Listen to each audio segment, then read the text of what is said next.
Take action despite fear. The first real step to unshakable confidence. Everyone wants confidence. We see it in athletes before they take the shot, in speakers commanding the stage, and in everyday people who walk into a room and make others pay attention without saying a word. Confidence is magnetic, but here's the truth most people don't realize. Confidence doesn't come first. Action does. Let's break that myth right now. Many people think they need to feel confident before they try something bold. Once I feel ready, I'll speak up. Once I feel confident, I'll launch that business. But the truth is this: you'll never feel ready, and waiting for confidence is a trap that keeps you stuck. Confidence is not a requirement, it's a result. It's not something you're born with. It's something you build moment by taking action, especially when fear is present. The people you admire, the ones who seem fearless, they weren't born with it. They just learned one powerful rule: you don't wait for confidence. You create it by doing the thing you're scared of. The myth of feeling ready. Let's say you want to speak in front of a crowd. You imagine it going badly, your voice shaking, hands sweating, people judging. You tell yourself you'll do it once you're ready, but that day never comes. Why? Because confidence isn't something that lands on you like lightning. It's earned. Think back to when you first learned to ride a bike. Were you confident before you got on it? No, you probably fell. You scraped your knees, you were terrified, but you got up again, and slowly, without even realizing it, confidence grew. Not because you waited, but because you acted. That's how confidence really works. Why fear isn't the enemy. Here's a shift that will change everything. Fear isn't a sign to stop. It's a sign you're about to grow. Fear is a compass. It tells you exactly where the next level of your life lies. When you avoid fear, you avoid the doorway to confidence. But when you move toward fear, something incredible happens. You prove to yourself, I can handle this. And each time you face that fear, even if you're trembling, even if you stumble, you build a foundation of courage. That's where true confidence is born. It's not about being fearless. It's about being brave enough to act while scared. The confidence loop. Action right arrow evidence right arrow belief. Here's the real secret formula to confidence. Action: you do something even if you're scared. Evidence: you prove to yourself, I did it. Belief: you begin to believe in your own abilities. That loop continues every time you act. It's how someone becomes confident in public speaking, in leadership, in relationships, in anything. But if you don't act, the opposite loop forms. Inaction: you stay frozen. Doubt: you reinforce the belief, I can't do it. Fear: you fear it even more next time. You either spiral up into confidence, or spiral down into insecurity, and it all begins with action. Start small, but start now. You don't need to make a giant leap. The biggest changes start with the smallest steps. Want to build confidence? Say hello to a stranger, speak up in a meeting, post that first video, ask the question you've been holding back. Every small action is a deposit in your confidence account. And here's the best part: you don't need to be perfect. In fact, messing up and surviving is even more powerful than doing it flawlessly. Why? Because your brain learns, even when I stumble, I'm okay, I can handle this. Real stories, real confidence. Look at anyone who's truly confident, and you'll see a history of action. The entrepreneur who faced rejection 100 times but kept pitching anyway. The athlete who trained in silence for years before anyone noticed. The once shy person who now speaks on stages because they kept showing up even when their voice trembled. They didn't wait for confidence. They earned it through action, repetition, and courage. The mindset shift that changes everything. What if you stopped asking, am I confident enough to do this? And started asking, what will I gain if I try? That single shift flips the script. Now fear becomes your teacher. Action becomes your proof. Confidence becomes the reward.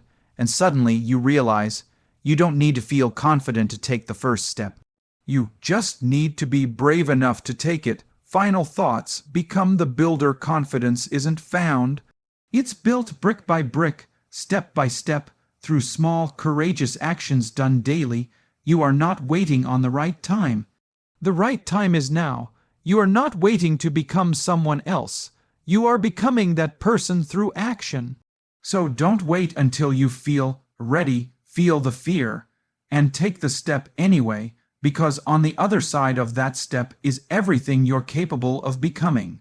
Keep promises to yourself, the foundation of self-belief and confidence. If you ask truly confident people what built their inner strength, you'll hear many answers: discipline, resilience, mindset.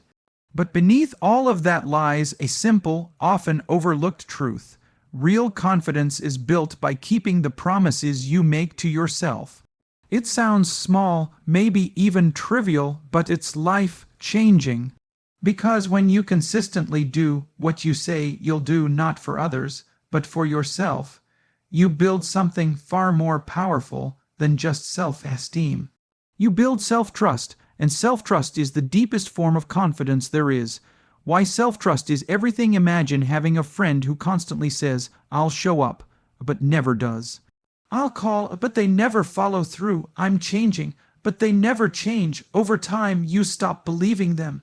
You stop expecting anything. Now ask yourself, are you that kind of friend to yourself? Every time you say, "I'm going to wake up early," "I'll start the gym tomorrow," "I'll stop scrolling and focus," and then you don't, your brain quietly notes it. You become someone who can't rely on your own word. And that slowly erodes your confidence from the inside. But when you say, "I will," and you do, you build a reputation with yourself. You become someone your own mind trusts, and that creates unshakable confidence, not loud, ego-driven arrogance. Quiet, grounded certainty. Confidence is not knowing you'll win every time. It's knowing you'll show up every time. The silent contracts you break. We talk a lot about keeping our word to others. We value loyalty, reliability, consistency when it comes to relationships with people. But what about the relationship you have with yourself? Every goal you set, every habit you want to build, every boundary you say you'll uphold. Those are silent contracts. And when you break them, it doesn't just delay your progress, it damages your identity. When you say, "I'll write for 20 minutes every day," and skip it, it's not just the writing that suffers. It's your belief in your ability to follow through, and every time you do that, confidence slips further away. Keeping small promises equals building big confidence. Here's the trick: start small, but keep it sacred. Don't try to overhaul your entire life overnight. Don't promise yourself you'll wake at 4 a.m., run 10 miles, build a business, and meditate for an hour if you've never done any of those things consistently. Instead, promise something tiny and treat it like it's life or death. I will drink 1 glass of water when I wake up. I will stretch for 3 minutes before bed. I will write 1 sentence in my journal. These sound insignificant, but every time you follow through, you prove to yourself, "I say it, I do it." That's how confidence is born. Not through motivation, but through consistency. The internal reputation game. Think of it like this: you have a reputation with yourself. And just like you earn trust with others over time, you build or destroy trust with yourself based on your behavior. Every promise kept is a deposit in your self-trust bank. Every broken promise is a withdrawal. When that bank is full, you walk into any room, any situation, any challenge, and you feel solid. You don't need external validation because you trust your own word, and that's the kind of confidence no one can take from you.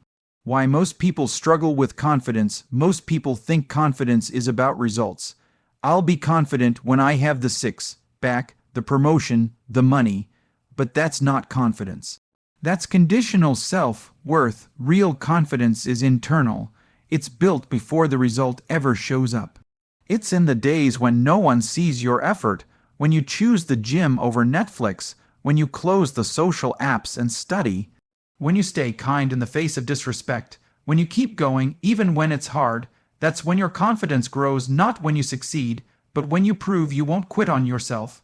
How to rebuild broken self-trust. If you've broken a lot of promises to yourself, you're not alone.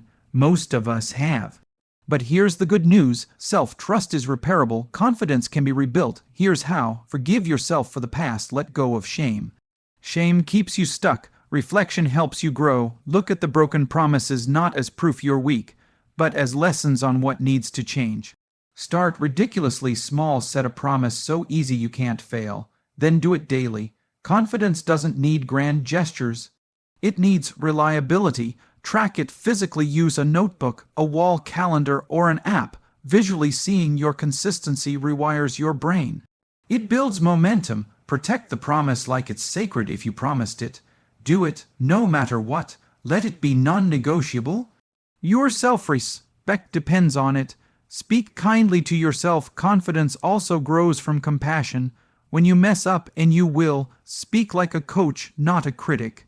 That didn't go well, but I'm learning. Let's get back to it. From discipline to confidence. Discipline isn't just about hard work. It's the highest form of self-respect. When you respect yourself enough to follow through, confidence becomes automatic.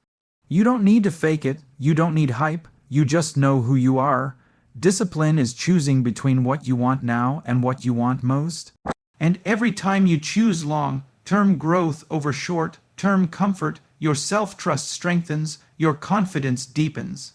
And over time, you become the kind of person who believes in themselves, because your actions have given you every reason to.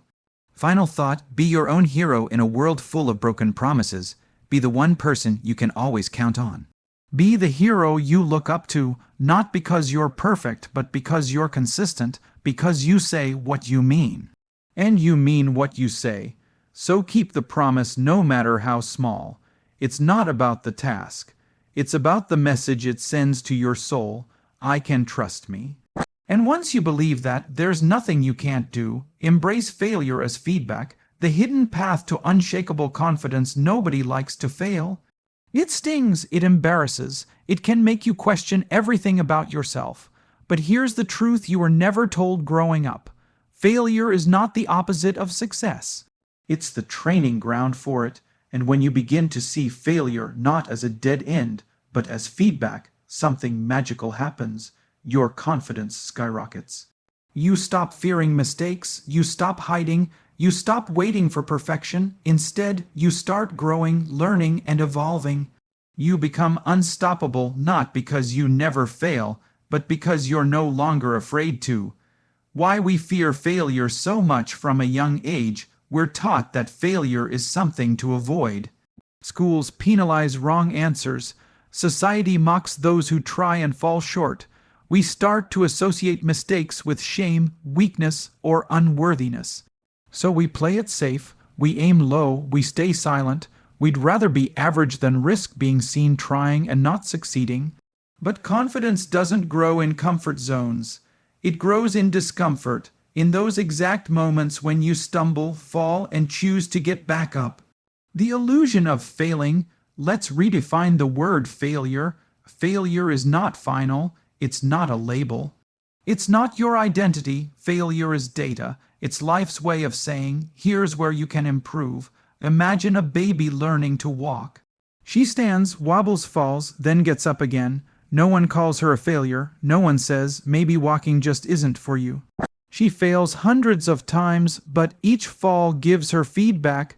Adjust balance, shift weight, try again. And eventually she walks confidently, proudly. That's how confidence works in everything. Mistakes equals mastery. The only difference between someone who's great at something and someone who's average is how many times they were willing to fail. Michael Jordan was cut from his high school basketball team. Oprah was told she was unfit for television. Elon Musk's early rockets literally exploded. But they kept going. They studied their failures like scientists. They didn't take them personally. They took them as instruction. That's what confident people do. They ask, what did this teach me? Where did I go wrong? How can I grow from this? And with every failure, they get sharper, smarter, stronger. Failure builds emotional muscle. You can go to the gym and build physical strength by lifting weights. But how do you build emotional strength? You do it by facing failure and choosing not to collapse. Every time you fall short and don't give up, you build a new layer of emotional resilience.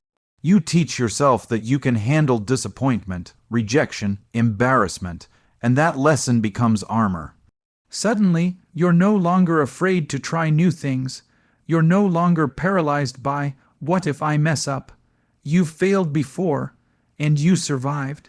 That's real confidence. The confidence failure loop. Failure creates one of two loops in your mind, depending on how you interpret it. Destructive loop: you fail, you think, I'm not good enough, you avoid trying again, your confidence dies. Empowering loop: you fail, you think, okay, what can I learn from this? You try again, wiser, your confidence grows. The only difference, your mindset. It's not the failure itself that damages confidence, it's your belief about what failure means. Change the meaning, and you change your life.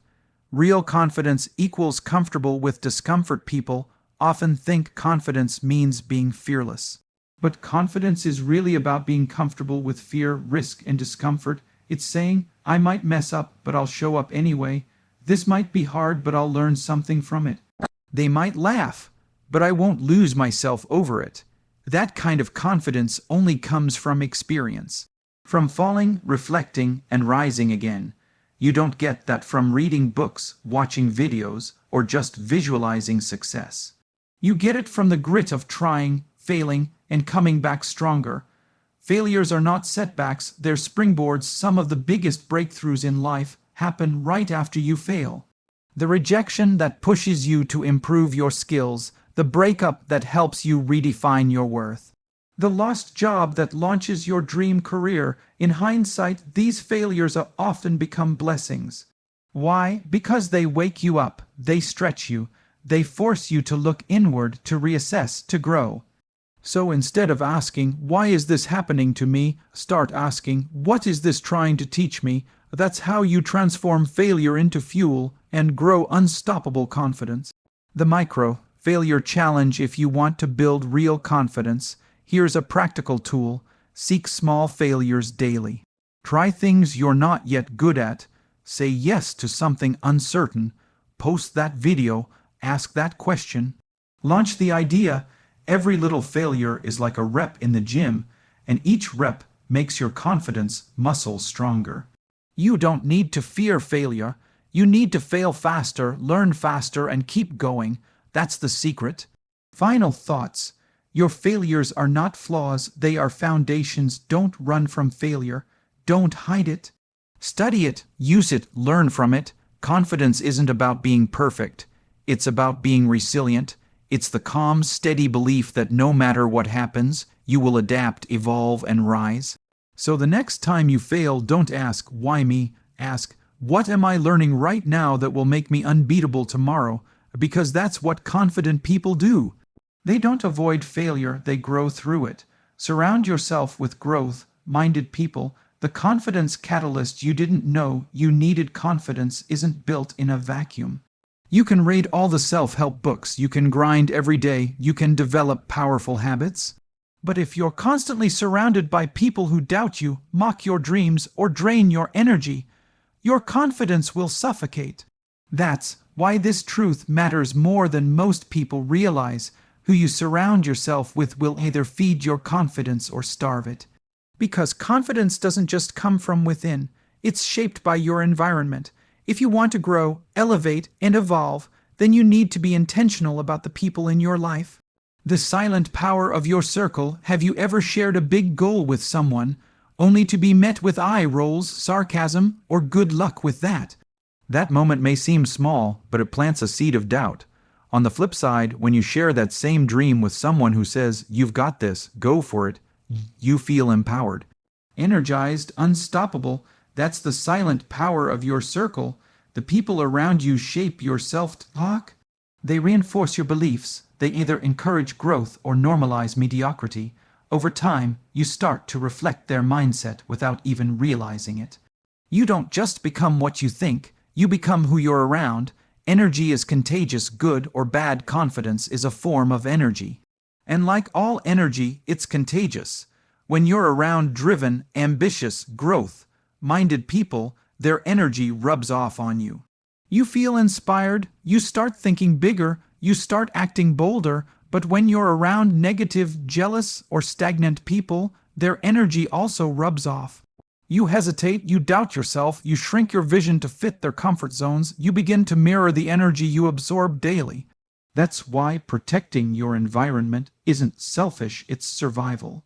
Signs you're in the wrong circle. If your confidence is slowly fading, it may not be your mindset that's the problem. It might be your circle. Here are red flags to watch out for. They mock your goals. You start a business, good luck with that. They guilt you for growing. You've changed, said like it's a bad thing. They compete instead of celebrate. Every win you share turns into a comparison war. They bond over complaining. Every conversation is about what's wrong, but never about how to get better. They discourage risk. Don't quit your job. Play it safe. Be realistic. These people aren't evil. Most of them are simply trapped in their own fear. But if you let their energy lead your life, you'll end up just like them. Stuck, small, and scared to grow. What growth-minded people look like, on the other hand, growth-minded people are confidence accelerators. Here's what they bring to your life. They encourage your ambition. They don't roll their eyes when you dream big. They ask how they can help. They challenge you to level up. They hold you accountable, not because they're critical, but because they believe in your potential. They celebrate your success. No jealousy, no competition, just pure support. They talk solutions, not problems. They don't complain, they create. They push you to believe in yourself even when you don't. These people aren't always easy to find, but they do exist. And when you find them, cherish them, stay close, learn from them, because they'll change the way you see yourself. You become who you hang around. You've probably heard the phrase, you are the average of the 5 people you spend the most time with. It's not just a catchy quote, it's a psychological truth. If 4 of your closest friends are broke, guess who's next? If 4 of them are lazy, guess what habits you'll pick up? But if 4 of them are driven, disciplined, and confident, you'll elevate just to keep up. Humans are tribal creatures. We're wired to adapt to the group to survive. So if your tribe thinks small, complains daily, and avoids risk, your brain will adjust to that level. But if your tribe is constantly growing, pushing limits, and supporting each other, you'll rise with them. Making the hard choice, changing your environment sometimes. The toughest part of building confidence isn't fighting your inner critic. It's letting go of relationships that fuel that critic.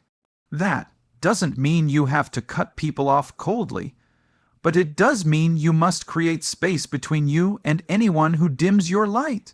Ask yourself, who in my life drains my energy, who makes me feel smaller after spending time with them?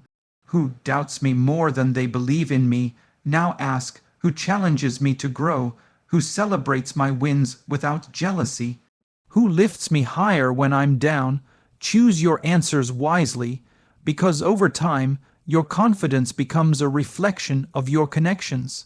Build your growth circle intentionally. If you don't have growth-minded people around you, create your own circle. Join mastermind groups. Attend events or workshops in your field. Engage in online communities focused on growth. Find mentors who are a few steps ahead. Cut out gossip and negativity, even in conversations. You don't need 100 people. Sometimes just one person who believes in you more than you believe in yourself is enough to light the fire. Final thoughts? Protect your confidence like it's gold. Confidence is not just an inner game. It's an environmental game.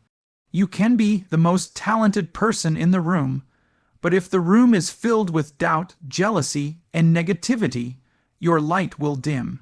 So be brave enough to walk away from circles that make you shrink, and bold enough to seek out those who help you expand.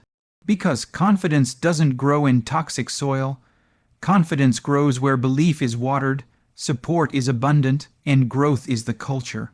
Surround yourself with people who remind you of your power, not your limits, and watch your confidence transform.